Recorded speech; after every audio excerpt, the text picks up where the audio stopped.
இன்றைக்கான வேதவசனம் எரேமியா அதிகாரம் 15 வசனம் 19. இது நிமித்தம் நீ திரும்பினால் நான் உன்னை திரும்பச் சீர்படுத்துவேன், என் முகத்துக்கு முன்பாக நிலைத்தும் இருப்பாய். நீ தீழ்ப்பானதினின்று விலகீரப் பெற்றதை பிரித்தெடுத்தால் என் வாய்ப்போல் இருப்பாய். நீ அவர்களிடத்தில் திரும்பாமல் அவர்கள் உன்னிடத்தில் திரும்புவார்களாக என்று கர்த்தர் சொல்லுகிறார்.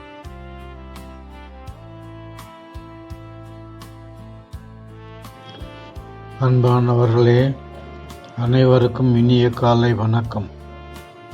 இந்த வசனத்தில் தேவன் ஒரு ஆழமான அழைப்பை நமக்கு கொடுக்கிறார். நீ திரும்பினால் நான் உன்னை சீர்படுத்துவேன் என்று. நாம் சில நேரங்களில் உலகத்தின் காரியங்களில் சோர்ந்து தேவனிடமிருந்து விலகி இருக்கலாம். ஆனால் தேவன் நம்மை தள்ளிவிடவில்லை.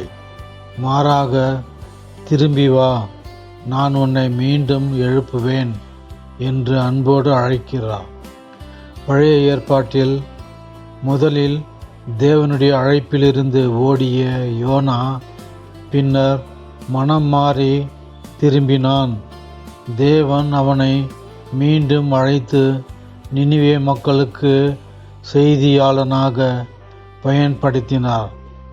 இந்த சம்பவத்தை யோனா அதிகாரம் 3 வசனங்கள் 1 முதல் 6 மற்றும் 10 இவ்வாறு கூறுவதை பார்க்கிறோம்.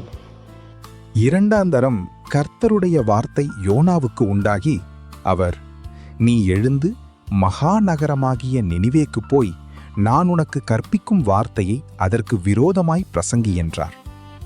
யோனா எழுந்து கர்த்தருடைய வார்த்தையின்படியே நினிவேக்கு போனான். நினிவே 3 நாள் பிரயாண விஸ்தாரமான மகா பெரிய நகரமாயிருந்தது. யோனா நகரத்தில் பிரவேசித்து 1 நாள் பிரயாணம் பண்ணி, இன்னும் 40 நாள் உண்டு, அப்பொழுது நினிவே கவிழ்க்கப்பட்டு போம் என்று கூறினான்.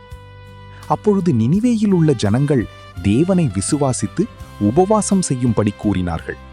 பெரியோர் முதல் சிறியோர் மட்டும் இரட்டுடுத்திக் கொண்டார்கள். இந்த செய்தி நினிவேயின் ராஜாவுக்கு எட்டினபோது அவன் தன் சிங்காசனத்தை விட்டு எழுந்து தான் உடுத்தியிருந்த உடுப்பை கழற்றி போட்டு இரட்டை உடுத்திக் கொண்டு சாம்பலிலே உட்கார்ந்தான்.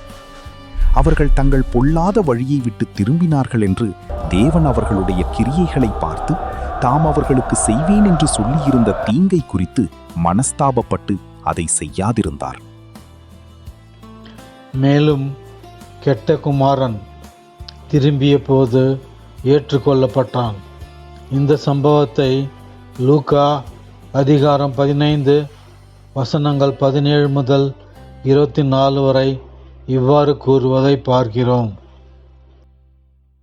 அவனுக்கு புத்தி தெளிந்தபோது அவன், என் தகப்பனுடைய கூலிக்காரர் எத்தனையோ பேருக்கு பூர்த்தியான சாப்பாடு இருக்கிறது, நானோ பசியினால் சாகிறேன். நான் எழுந்து என் தகப்பனிடத்திற்கு போய், தகப்பனே, பரத்துக்கு விரோதமாகவும் உமக்கு முன்பாகவும் பாவம் செய்தேன். இனிமேல் உம்முடைய குமாரன் என்று சொல்லப்படுவதற்கு நான் பாத்திரன் அல்ல. உம்முடைய கூலிக்காரரில் ஒருவனாக என்னை வைத்துக் கொள்ளும் என்பேன் என்று சொல்லி எழுந்து புறப்பட்டு தன் தகப்பனிடத்தில் வந்தான்.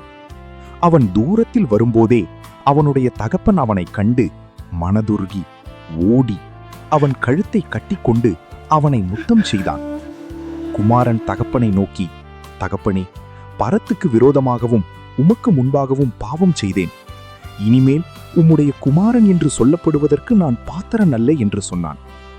அப்பொழுது தகப்பன் தன் ஊழியக்காரரை நோக்கி, நீங்கள் உயர்ந்த வஸ்திரத்தை கொண்டு வந்து இவனுக்கு உடுத்தி இவன் கைக்கு மோதிரத்தையும் கால்களுக்கு பாதரட்சைகளையும் போடுங்கள். கொழுத்த கன்றை கொண்டு வந்து அடியுங்கள். நாம் புசித்து சந்தோஷமாயிருப்போம். என் குமாரனாகிய இவன் மரித்தான், திரும்பவும் உயிர்த்தான், காணாமற் போனான், திரும்பவும் காணப்பட்டான் என்றான். அப்படியே அவர்கள் சந்தோஷப்படத் தொடங்கினார்கள். இந்த 2 சம்பவங்கள் வாழ்க்கையில் தேவனுக்கு பிரியமில்லாதவற்றை விட்டு பரிசுத்தமானதை தேர்ந்தெடுக்க வேண்டும். அப்போது தேவன் என் வாய்ப்போல் இருப்பாய் என்று வாக்கு தருகிறார். நம்முடைய வார்த்தைகள் ஆசீர்வாதமாகவும் நம்முடைய வாழ்க்கை மற்றவர்களை தேவனிடத்தில் திருப்புகிற சாட்சியாகவும் மாறும். இன்று தேவனிடம் திரும்புவோம். அவர் நம்மை சீர்படுத்துவார். இப்பொழுது நாம் ஜெபம் செய்வோம். அன்பின் ஆண்டவரே, உம்மை விட்டு விலகி இருந்தால் மீண்டும் உம்மிடத்தில் திரும்ப கிருபை தாரும். எங்கள் வாழ்க்கையில் தீயதை விட்டு பரிசுத்தமானதை தேர்ந்தெடுக்க ஞானம் தாரும். எங்களை சீர்படுத்தி உமது வாய்ப்போல் பேசுகிற பாத்திரங்களாக மாற்றும்.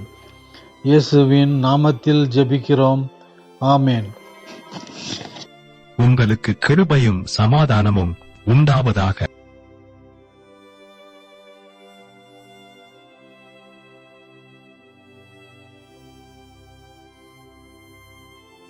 நன்றி. மீண்டும் நாளை சந்திப்போம். அதுவரை தேவ கிருபை உங்களோடு இருப்பதாக.